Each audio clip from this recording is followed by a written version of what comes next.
Europe 1, il est 6h44. Thomas Soto. Et on retrouve le kiosque d'Europe 1, le kiosque et toutes ses plumes. Marguerite Lefebvre pour les régions, Axel de Tarlet pour l'écho, Xavier Yvon qui suit pour nous la campagne américaine, Eva Rock devant la télé et Natacha Polony qui s'installe tranquillement. Ça va Natacha? Mais ça va bien, Bonjour à tous. Bonjour Thomas.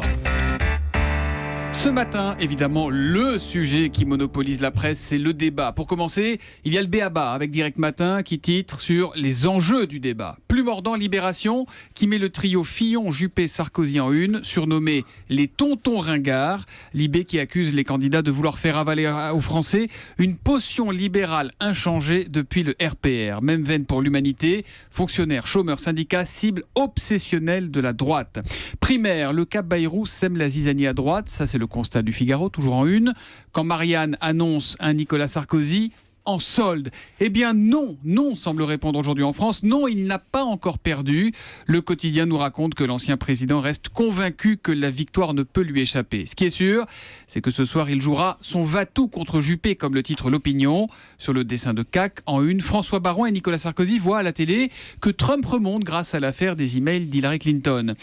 Il nous faudrait une affaire comme ça, dit Barouin. Avec Juppé, il n'a même pas d'ordinateur, répond un Sarkozy désabusé. 20 minutes, titre « Tous méchants ». Seuls 9% des Français pensent que la gentillesse est une qualité en politique. Enfin, il y a ce papier dans Aujourd'hui. Comment ils apprennent la langue de bois. Et non, Natacha, il ne s'agit pas de politique, mais des footballeurs, figurez-vous. Ainsi, quand un joueur dit « le groupe vit bien », vous savez ce que ça veut dire ? Le groupe vit bien ? Non. Bien sûr qu'il y a des tensions. Ou autre exemple, malgré la défaite, j'ai vu de bonnes choses. Qu'est-ce que ça veut dire ? C'était nul. Ouais, il faut vraiment qu'on se bouge. Bon, cette fois, vous êtes prêts, les amis. Vous avez toutes les clés pour regarder le débat ce soir. 3 dans la presse quotidienne régionale, Marguerite Lefebvre. Et la précarité à la une de l'Est éclair qui revient ce matin sur ces Français obligés de cumuler plusieurs emplois pour s'en sortir, comme Laurence qui doit jongler entre ses 3 boulots, des semaines à plus de 45 heures pour pouvoir élever ses enfants. L'Alsace se penche ce matin sur le problème du harcèlement scolaire. Une journée spéciale est organisée aujourd'hui par l'Éducation nationale.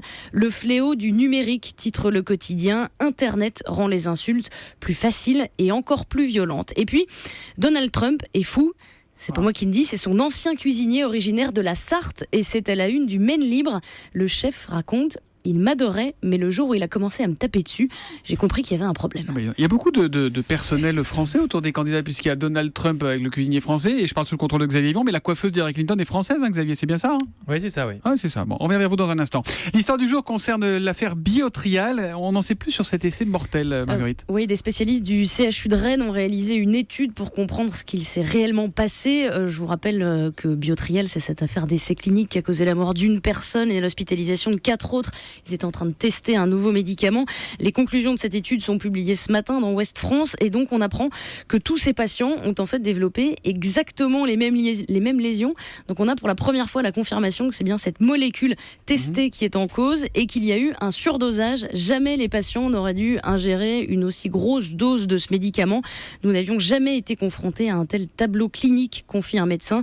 La seule énigme qui demeure, c'est pourquoi l'un de ces patients est décédé et pas les 4 autres. Ça, c'est l'enquête qui évidemment le dira. C'est à lire dans Ouest France ce matin. Axel de Tarlet, la charge de Laurent Berger, il n'y a pas d'autre mot, la charge contre les programmes des candidats de droite à la présidentielle. C'est une interview que le patron de la CFDT a donnée à Paris Match. Voilà, le secrétaire général de la CFDT dénonce le fonctionnaire bashing et il juge Laurent Berger délirante, je cite, les suppressions annoncées de postes de fonctionnaires qui vont de 300 à 600 000 selon les candidats.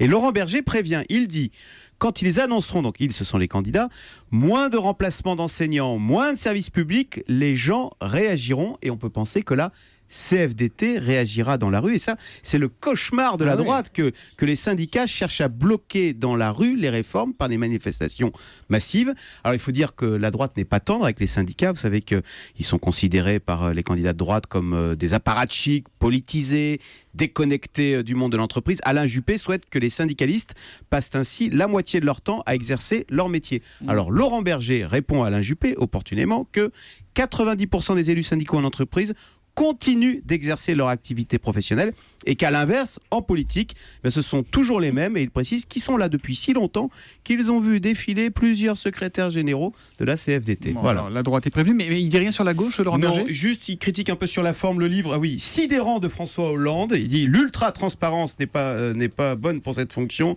et il regrette aussi que le PS préfère le bal des égaux à la réflexion sur les idées, mais on le voit, le combat s'annonce surtout musclé avec la droite. Alors, c'est pas directement le livre de François Hollande, même si peut-être Oui, qu'il aura, le livre peut-être sur qu'il aura le François concours, Hollande. finalement, parce que c'est le coup d'édition de la rentrée, mais c'est Davé et l'homme. Voilà. On va aux États-Unis, parce qu'il est temps là. Il est grand temps, à 5 jours avec vous, Xavier Yvon, à New York. Tout oppose Trump et Clinton, l'antagonisme est à son comble. Mais vous nous dites qu'ils ne sont pas si différents que ça sur certains points surprenants, Xavier. Et oui, Hillary Clinton et Donald Trump aiment tous les deux dormir dans leur lit. C'est le site Politico qui nous raconte ça. Et oui, Ils n'ont plus rien d'autre à raconter, la Politico. Bah non, ils ne servent plus là, on a déjà tout dit. Ils ont beau parcourir le pays, faire plusieurs états dans la journée, ils finissent toujours ou presque par rentrer à la maison, où ça ? À New York, parce qu'ils habitent tous les deux là-bas à New York. Hillary Clinton dans une maison au nord de la ville et Donald Trump dans son appartement de marbre et de dorure au 66e étage de sa tour à Manhattan. Et il est prêt même à retraverser tout le pays depuis le Nevada juste pour ça. On a là écrit Politico, deux New-Yorkais qui préfèrent ajouter des heures de vol et dépenser des milliers de dollars en plus pour éviter de dormir dans une Amérique profonde qu'ils promettent de représenter. C'est du jamais vu, racontent des conseillers de campagne précédentes. On connaissait tous les Hilton de la Terre, les Marriott du pays, raconte un proche de Mitt Romney, l'ancien candidat républicain. Deux candidats qui se ressemblent et qui furent un temps amis, nous rappelle le New York Times, photo à l'appui. Hillary, bras dessus bras dessous avec Donald lors du dernier mariage du milliardaire il y a 11 ans. Leurs filles Chelsea et Ivanka sont toujours amies et les deux candidats vont finir tous les deux leur longue campagne. Où ça ? À New York, soirée électorale à Manhattan, à 3 km l'un de l'autre. Sauf que mardi soir, il y en a un qui dormira un peu moins bien que l'autre dans son lit. Évidemment. Vous savez pourquoi ils vont à New York mardi soir ? Vous savez ou pas ? Mardi et mercredi ? Je crois que c'est pour parce vous voir, qu'on non ? y sera, évidemment, parce que Europe 1 y sera, édition bien évidemment sûr. spéciale nuit américaine. Bon, Xavier, avant l'élection, il y a un autre match qui a passionné les Américains, c'était cette nuit, vous vouliez en dire un mot, hein ? Ah oui, ça m'a passionné aussi, la finale du championnat de baseball, toute l'Amérique était devant sa télé et Chicago a gagné après un scénario incroyable, une course en tête rattrapée juste avant la fin par Cleveland et pour finalement gagner dans la manche additionnelle. Ça pourrait ressembler au scénario de l'élection. Il y a en tout cas une statistique historique qui dit que si Chicago gagne, c'est Hillary Clinton qui est élue. Oui, décidément, les statistiques, on leur fait vraiment dire n'importe quoi. Ah oui. Dites-moi, Il n'y a pas on le est poulpe là non, il n'y a pas Paul Le Poulpe, malheureusement il est décédé, cuit et digéré ce pauvre Paul Le Poulpe. On parlait de la coiffeuse d'Hillary Clinton, rassurez-nous, c'est pas un Français qui est coiffeur de Donald Trump. Non, il y a quand même une certaine dignité à Bon, tenir. ça va, on garde un peu le notre tailleur standing. de la Maison Blanche également est français. C'est vrai. Eh oui. Non, c'est il y a plein de tailleurs différents de la Maison Blanche, ils font tous leur pub là-dessus, mais il y en a un à Brooklyn, un très vieux tailleur. Et qui n'est pas français. D'accord. Non. Bon, Axel de Tarlet, t'arrêtes de dire Non, n'importe moi, quoi. Allez, on allume la télé à présent. tailleur en pièces. Envoyé spécial sur France 2 à 20h55. Alors, je voulais vous raconter l'histoire de Paul Sansfourche. Il est journaliste, sauf qu'un matin, il se retrouve dans un collège, pas très rassuré, et on le comprend. Dans une poignée de secondes, je vais donner le premier cours de mathématiques de ma vie à 25 collégiens. Le tout sans aucune expérience et en sachant à peine poser une division. Attendez, c'est le journaliste qui parle qui va donner des cours. Exactement, et il va filmer toute cette séquence-là, de son embauche jusqu'au moment où il va se retrouver dans sa classe. Pour se faire embaucher en tant que contractuel, c'est très simple. Il suffit d'un CV, de 3 ans d'études dans la matière enseignée et d'un entretien au rectorat. Alors, dans un premier temps, comme il a fait des études littéraires, il va préférer le français. Ça commence mal parce que pendant l'entretien, il commet une faute d'orthographe. Il est incapable, évidemment, d'expliquer la moindre règle de grammaire. Résultat, alors tendez bien l'oreille, l'entretien a été enregistré en caméra cachée. Vous vous dites que je n'ai aucune chance d'être pris. Moi aussi, c'est ce que je pense à cet instant. Bon, je vais vous mettre un avis favorable. Ok, merci. J'ai apprécié chez vous une espèce de grande honnêteté intellectuelle. Alors, je sais pas si vous préférez le collège ou le lycée. Peu importe, peu importe. Voilà, la grande honnêteté intellectuelle a suffi pour qu'il se fasse embaucher comme Et professeur on de lui français. dit, vous allez où vous voulez, collège ou Voilà, lycée. collège au lycée. Mais pire, ensuite, il va inventer un diplôme pour obtenir un poste de prof de mathématiques. Il va passer un test de 8 minutes. Il va donner 5 mauvaises réponses sur 6.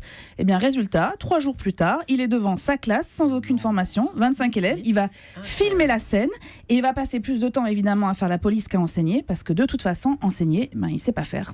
En fait, ce qui est dingue dans cette expérience, c'est que j'ai menti sur tout. J'ai menti sur mon diplôme, j'ai menti sur mon CV, j'ai pas les connaissances, vraiment très sommaire, et c'est passé quand même. Là, effectivement, on voit que le système est pas très bien fait, ou alors, finalement, on se charge pas tellement de vérifier les compétences des professeurs, il faut juste mettre quelqu'un dans les salles. Alors, après 2 jours de travail, après 2 jours de travail, Paul Sansfourche, il a préféré démissionner. Au départ, l'expérience devait durer un peu plus longtemps, mais en fait, il était totalement démoralisé et puis conscient aussi de pénaliser ses élèves. Le reportage, il est édifiant et il faut savoir qu'il y a quand même 25 000 personnes par an qui sont recrutées de cette façon. Et j'attends avec impatience la réaction de la ministre Najat Vallaud-Belkacem qui sera face à Élise Lucet à l'issue de ce sujet.